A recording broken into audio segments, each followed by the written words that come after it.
I still remember that morning clearly, when the first sunlight bathed the wooden porch of the Victorian house I inherited from my grandmother, a century-old masterpiece quietly nestled in the Maple Creek neighborhood of Oregon. The porch swing creaked softly. The breeze mingled with the scent of the rose bushes she once planted, and for a moment, it felt like the past was still here, untouched, until I saw Nancy Blake. She strode briskly toward my mailbox, a stark white envelope in hand like she was serving a court summons. I recognized that look, the same one she wore at those resident meetings she held across the street in her villa. Blake's unmistakably modern vision, having once declared that a proper neighborhood shouldn't look like a museum, had driven more than a few old neighbors away. I opened the envelope, an invitation to join the HOA, accompanied by a list of property renovation demands. Remove all traditional purplewood trim, replace the rose garden with approved shrubbery, and take down the old wind chimes hanging on the porch. Joining fee, $7,500, not including the monthly dues. But what sent a chill down my spine was the note at the bottom. Failure to respond within 7 days will result in compulsory actions by the HOA to ensure landscape consistency. A veiled threat, cloaked in the language of community management. That evening, I walked to Blake's house, letter in hand. She opened the door with a forced smile and a sparkling neighborhood chair badge pinned to her designer cardigan. I kept my composure. I'm sorry, but I can't join. This house is a family legacy. It deserves to remain intact. Her expression hardened for a moment. Then she leaned slightly toward me and lowered her voice. You don't understand. This area is now communal property. Yours is the last house not in the association. And homes that don't meet standards tend to experience issues. I looked her straight in the eyes. Are you threatening me, Mrs. Blake? Oh no, just some friendly advice from someone who cares about neighborhood safety. That night, I installed 4 more cameras around the house. My instincts told me I had just stepped into a dangerous game, one where the opponent had not only power but ambition. What she didn't expect was this. I'm not someone who gets pushed around. I'm Evelyn Carter, a retired state judge, and I know the law better than anyone in this neighborhood. The war had just begun, and Mrs. Blake had picked the wrong person to challenge. 3 days passed after that chilling conversation with Nancy Blake, and I hadn't had a single restful night. Strange sounds in the dark, soft footsteps crunching on gravel, the sweep of a flashlight across the second-floor window kept me in a state of constant vigilance. I thought that 3 decades on the bench had steeled me well enough. But no one had ever taught me how to fight a collective of neighbors, led by a woman as powerful, devious, and calculated as Nancy. By Wednesday morning, I found a glaring orange notice taped to my front door, stating that I was in violation of HOA landscape regulations for improper rose planting, non-approved exterior paint color, and wind chimes exceeding permissible noise levels. The paper bore no signature, no listed representative, yet it was stamped with the red seal of the Maple Creek HOA. I sat on the steps, the notice trembling in my hand from sheer anger. Nancy's words from that day rang in my head, as vividly as if she were standing beside me. Yours is the last house not in the association. Homes that don't meet standards tend to run into trouble. That night, I decided I would not remain silent.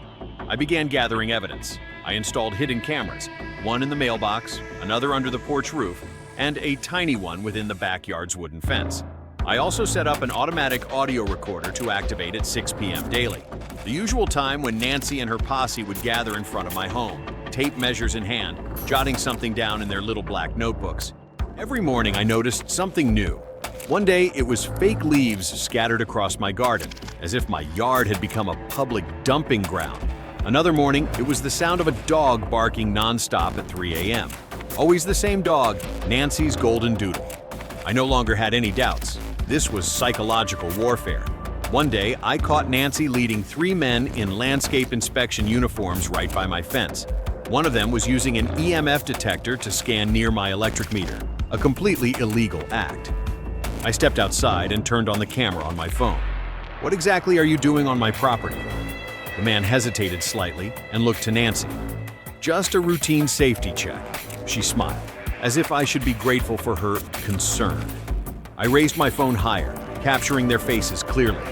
I have the right to record on my own property, and you have no right to be here without a warrant. They retreated after a few awkward seconds, but I knew next time they would return more cautiously, or more aggressively. Nancy wasn't just attacking me legally or physically. She was aiming for social isolation. I used to be close to Mrs. Margot, the elderly woman at the end of the street, who would often share afternoon tea and stories of her youth in Europe. But since the HOA ordeal began, she avoided eye contact and didn't open her gate when I visited. I heard whispers that Nancy had been spreading rumors, that I was a troublemaker, someone dragging down the neighborhood's value by refusing to conform. A week later, I received an official complaint from the city, citing loud nighttime noises, unsanitary landscaping, and irritating scents from antique roses. Of course, all of it was baseless, but the investigations still had to proceed. Each complaint cost me time, money, and mental energy. I had presided over complex land dispute cases, delivered rulings in tense trials between citizens and government authorities. But this time, I was the victim. And the perpetrators weren't distant. They lived right next door, smiling at me every single day. I was no longer the Evelyn from the week before. I had become the lead investigator in the case of my own life. I began closely monitoring the activities of the HOA, especially the meetings held at Nancy's house. I discovered something odd. After each meeting, a land survey company would show up in the neighborhood the very next day, often stationed near my home. An old friend of mine, formerly with the planning department, helped me trace the construction permits. It turned out there was a commercial expansion plan slated right next to my property. But that plan couldn't move forward completely as long as my house remained, because it sat on a critical junction, the corner of a major intersection. A chill ran down my spine. This wasn't just personal revenge, it was a targeted land grab. On the 17th day since I declined the invitation, something unacceptable happened. Someone deliberately tampered with the underground electrical box behind my garden, causing the main circuit breaker to blow. My house went dark for the entire evening. I had to use a flashlight to inspect the panel, and there I saw clear boot prints stamped into the damp cement left from the previous night's rain. I checked the hidden cameras. Nothing. All footage had stopped recording at exactly 2:47 a.m. Rage rose to my throat. I knew this was Nancy's final warning. Either I yield, or she would trigger the next phase. I did not yield. I began documenting everything. Photos, videos, a log of events by the hour, by the minute. I called my old friend, a retired inspector, to check for evidence of tampering with my electrical and security systems. I also started sending formal legal warnings to the HOA as bait. I wanted Nancy to react, to give me more proof, and she did not disappoint.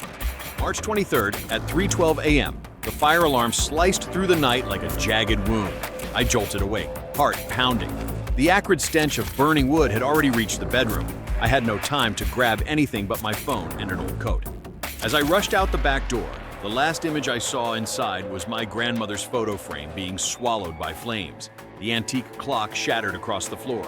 My Victorian house, a legacy spanning 3 generations, was ablaze, engulfed in flames that looked as if someone had poured gasoline along every wooden beam.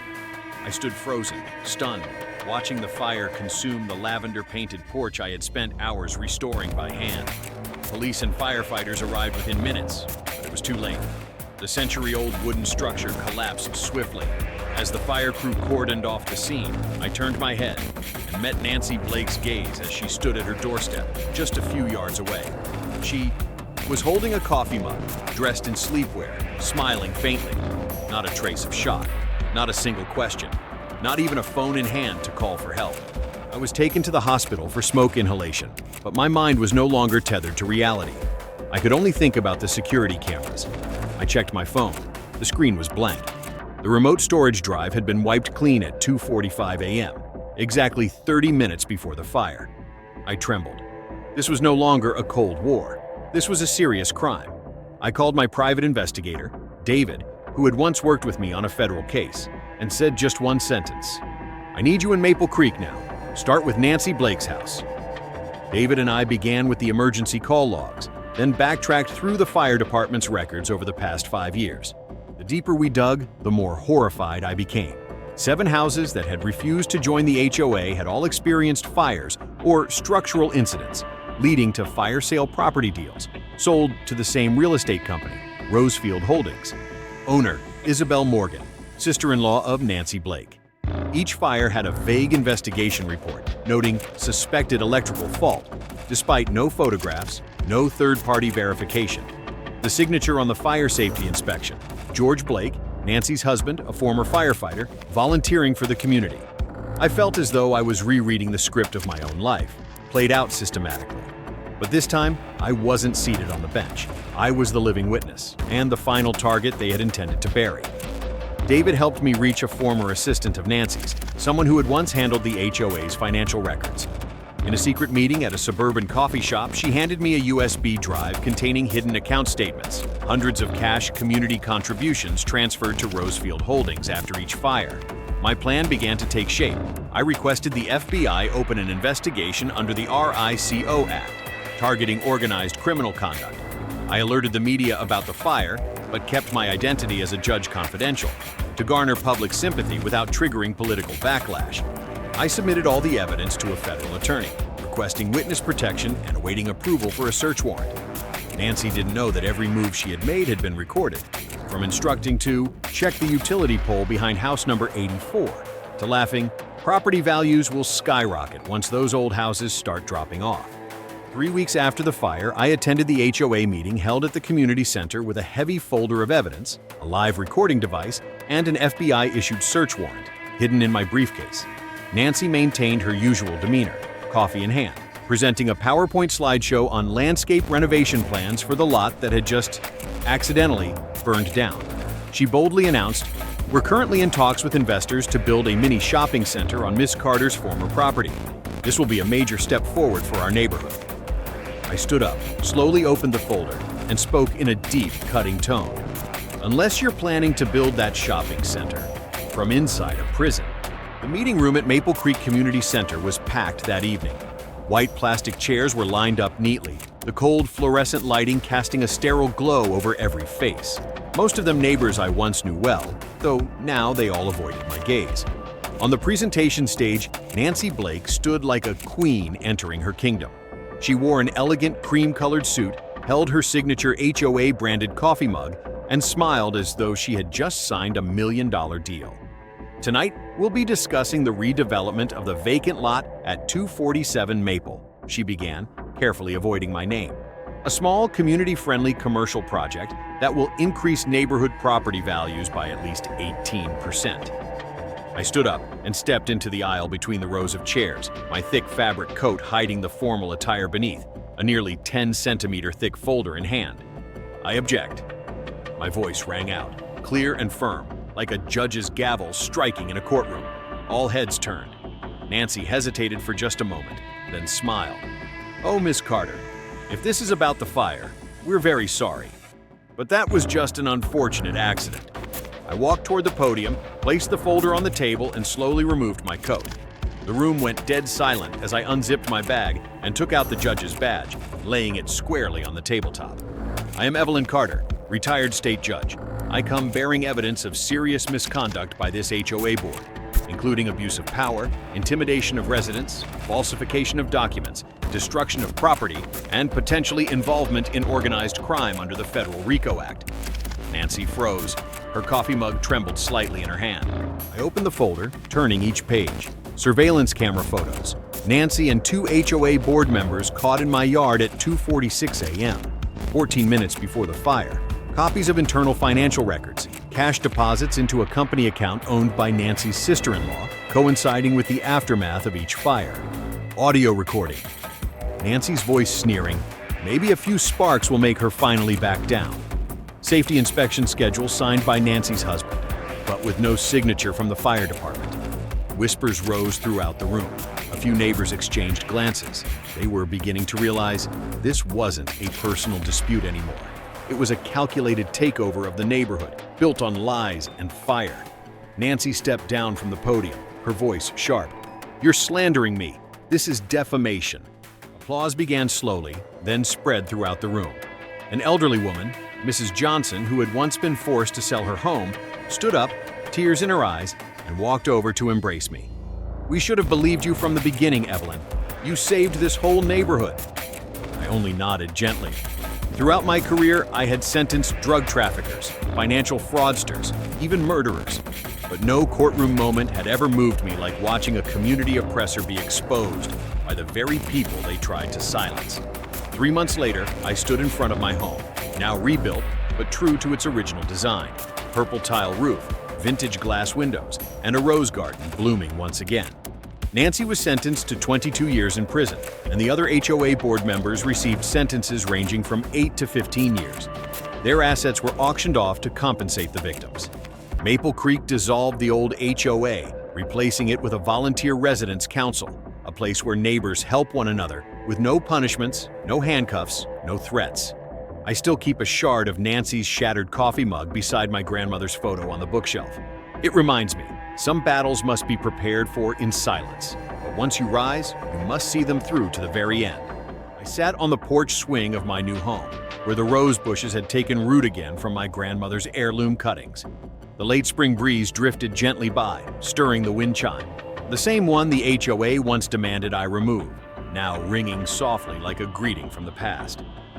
House number 247 Maple had been rebuilt, restored to match every detail from the original 1907 blueprint I found in an old wooden chest. The trim was still painted lavender, the very color Nancy once called an eyesore. And me? I called it a symbol of resilience. After the case, no one dared mention the word HOA with any tone of authority. We founded the Maple Creek Residence Council. No fees, no forced clauses, just regular meetings where adults shared tips on plumbing repairs, kids skateboarded on the sidewalk, and the grandmas brought homemade dishes to celebrate together. The Rodriguez family, once nearly forced out of their home by HOA threats, now hosted backyard barbecues every month. Their young son, once afraid of his neighbors, now ran across my yard as if he'd always belonged here. Nancy's old house was now home to an immigrant couple from Ethiopia, whom we welcomed with a heartfelt potluck meal. The husband was an engineer, the wife a chef, and I couldn't help but laugh when I saw them, planting purple hibiscus along the fence, perhaps a quiet joke from fate. One day, I received a handwritten letter from George Blake, Nancy's husband, now serving a 12-year sentence. It wasn't long, just an apology. He wrote that he never imagined things would go that far and admitted he should have stopped when I was the first to stand up. I didn't reply, but I kept the letter in a drawer, next to a charred piece of the old porch beam, a quiet act of forgiveness, not because they deserved it, but because I deserved peace. Many people asked me, if you weren't a judge, would you have won that battle? I'm not sure. I only know this. What frightened Nancy wasn't my badge. It was my refusal to back down. And it was no coincidence that the neighbors who once remained silent were the ones who stood up in the end. Courage may come slowly, but once sparked, it spreads like wildfire. This time, not to destroy, but to warm. Every morning, I still make coffee like before. Still sit in the wooden chair my grandmother once used, watching sunlight filter through the arched window. But now, I no longer see a painful past. I see a new life, lived by old values. On the desk inside my home sits Nancy's coffee mug. The only thing I kept is a keepsake. It reminds me, those who use power to oppress always forget one thing. Justice doesn't need to knock with a heavy gavel. It only needs one person willing to stand firm. I wrote this story not to speak of revenge, but so that someone, somewhere, if being cornered, threatened, pushed to the edge, will remember. We are not powerless. We just haven't yet known when to raise our voice. And once we do, don't stop. There are moments in life when you're forced to choose, either bow your head and endure, or stand up, even knowing there's a storm ahead. Judge Evelyn Carter didn't prevail because she had power, but because she had the courage to resist. In a world where manipulators can wear the mask of serving the community, it is courage, persistence, and faith in justice that remain the most powerful weapons. Remember this, justice doesn't arrive on its own. It needs someone brave enough to protect it. A community isn't built with concrete, but with trust between people. And sometimes you have to lose everything and to realize just how strong you truly are. If you've ever witnessed or experienced injustice, in your neighborhood, your workplace, or even within your own family, share your story in the comments below. Your voice might just be the encouragement someone out there is waiting to hear. Don't forget to hit subscribe and turn on notifications so you won't miss more stories that inspire and awaken the human spirit. Be part of a brave community, where we don't stay silent in the face of injustice.